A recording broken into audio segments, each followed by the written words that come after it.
जो सिस्टम से काम कर रहे अपना पैनल लाएगा वो दुष्ट है। जो लोगों को जोड़ के और मेरिट लिस्ट में बनेगा और जो है जो खुद जुड़ जाएगा वो 90% काम पूरा कर रहा है। तो आप जुड़ गए हैं, आपने देखिए मैं 90% में भूमिका निभा दी है। अब आप 10 लोगों को केवल जोड़ेंगे तो 99% हो जाएंगे आप, और ज़्यादा लोगों को जोड़ेंगे तो चंद्रगुप्त बन जाएंगे, बिहार के जो कि है ना आप जोड़ने मुख्यमंत्री बन जाएंगे। सिस्टम अभी जोड़ने वाली बात हर मतदाताओं को मतदान देने का अधिकार है। अरे मतदान को अधिकार अधिकार मतदान छोड़ो, मैं तो जो कह रहा हूँ उतना कर दीजिए, बाकी बाकी मैथिली शरणगुप्त के ऊपर छोड़ दीजिए।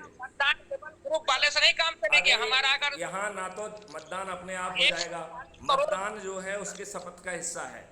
आप तो सिर्फ जो है 21 लक्षों को और सपनों को जो है ना लेके जाइए और उन सपनों को जमीन पर उतारने की स्ट्रेटेजी की बात करिए। नहीं तो आप ये राजनीतिक पार्टी और दूसरे राजनीतिक पार्टी में कोई फर्क नहीं है।